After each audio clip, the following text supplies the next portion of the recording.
Será que a Europa não faz muita força para que a Ucrânia vença a guerra por conta de algum medo ali de comércio, não sei o que, relações com a Rússia? É medo militar, é medo energético, é medo de retaliação de tudo quanto é coisa. E entrar numa guerra com a Rússia.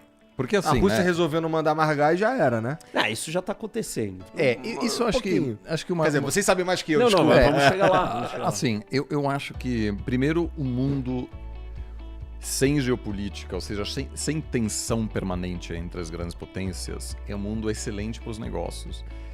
Então, por quê? Porque você pode pensar sobre o mundo como um espaço onde você pode produzir em país X, onde é muito mais barato produzir tal produto, aí você compra um insumo de outro país, você traz um técnico de um terceiro país, você não precisa se preocupar com guerras comerciais, com guerras reais. Então, não havia um interesse real em geopolítica entre as lideranças empresariais, porque o mundo estava minimamente tranquilo. Claro que tinha guerras, mas nunca havia um risco de um grande confronto, como a gente está vendo agora. Então agora a gente está entrando numa fase de uma economia geopolitizada.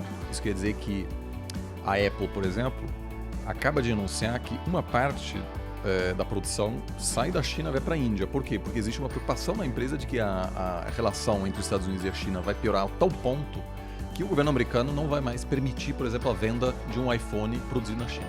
Ou seja, a criação de... a geopolítica complicando o comércio, complicando regras de investimento.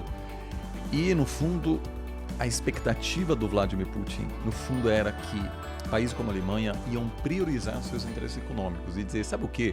A Rússia invadiu a Ucrânia, mas a gente precisa desse gás barato para prosperar. Só que aí mudou uma coisa, você via grandes manifestações nas cidades alemãs, nem era a elite alemã. A elite alemã queria preservar os lados. A elite econômica alemã está horrorizada com justamente o que você descreve. A população disse, não, a gente não quer mais comprar gás da Rússia. Alguns não cientes do impacto econômico que teria, isso é verdade. Ou seja, eu passei no início da guerra e visitei vários países europeus. Todo mundo disse, não, a gente não quer mais comprar gás russo. E alguns não tinham tanta noção jeito, assim. Né? Agora, mas assim, então quer dizer, agora a segurança nacional se impõe e o medo de um possível avanço russo, né? E a gente já conversou disso. Hoje, muitos pensam, se em 1938 a Inglaterra e a França teriam armado a Polônia para se defender mesmo contra a Alemanha nazista, o Hitler teria passado meses e meses combatendo uma insurgência fortemente armada da Polônia contra a ocupação alemã e teria demorado muito mais para invadir outros países. Mas o que os outros países europeus fizeram? Não, dá a Polônia para ele, que de repente ele para aí, né?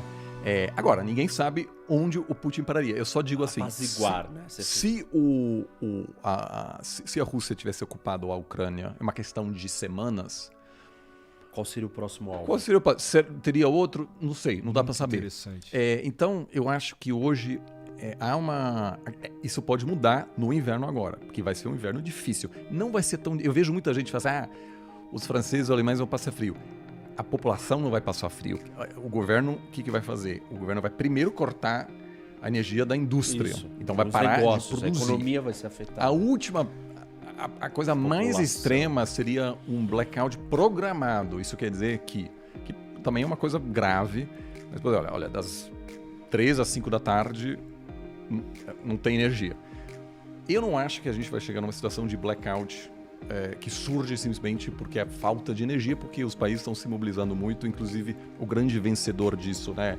São países como o Catar, o grande produtor de gás natural liquefeito, que inclusive é muito engraçado isso, ia ter muitas manifestações de equipes de futebol da Europa durante a Copa, em função dos abusos dos direitos humanos no Catar, etc. E agora a elite ocidental está dizendo, olha, gente, não vamos talvez enfatizar essa questão porque a gente precisa desse país. Eu acho que sujo, né, cara? Mas eu acho que tem um outro elemento da preocupação dos europeus, que é a questão pura e simples militar.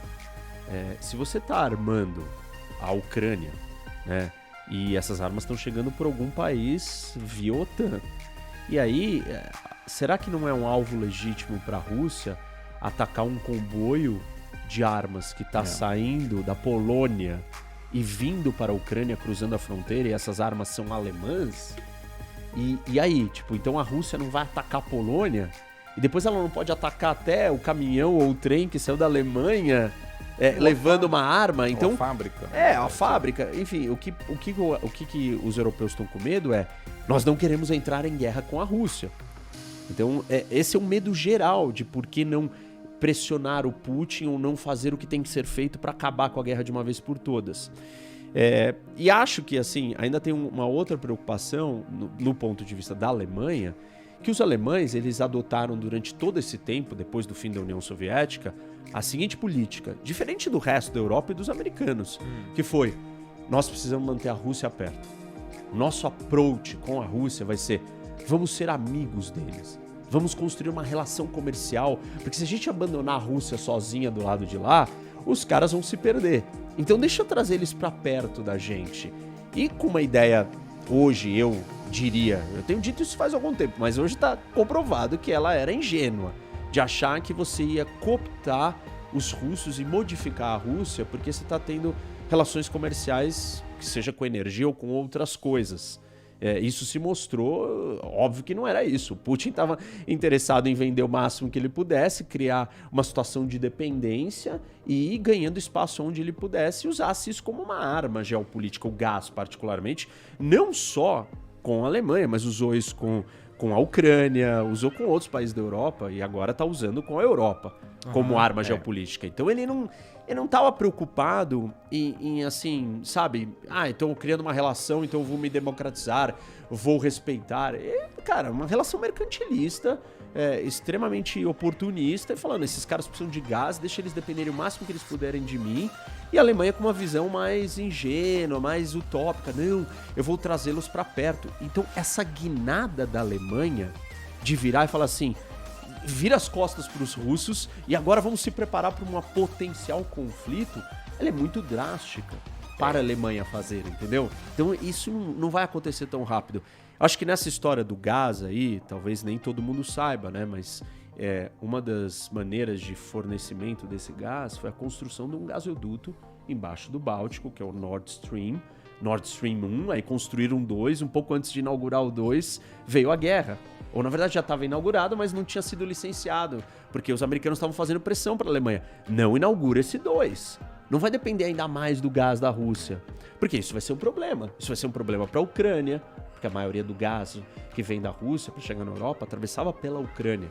Então, se você cria uma outra rota, você deixa a Ucrânia numa posição muito mais vulnerável perante a Rússia. A Rússia não tem que se preocupar se a infraestrutura de gás da Ucrânia vai ser destruída numa invasão. Ela vai invadir a Ucrânia, deixa eu destruir tudo que eu posso, tanto faz esse país. Agora, uma vez que a Ucrânia ainda é uma rota de trânsito de gás, ela tem que tomar mais cuidado.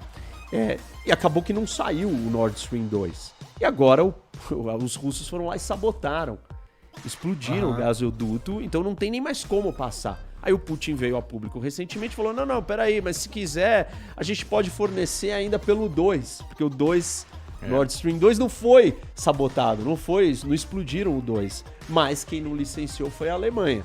Claro, depois que o cara explodiu e mostrou que ele está disposto a sabotar a infraestrutura europeia de energia para fazer eles sofrerem, e teve uma outra história num trem recentemente, não sei se você viu isso daí também na Alemanha.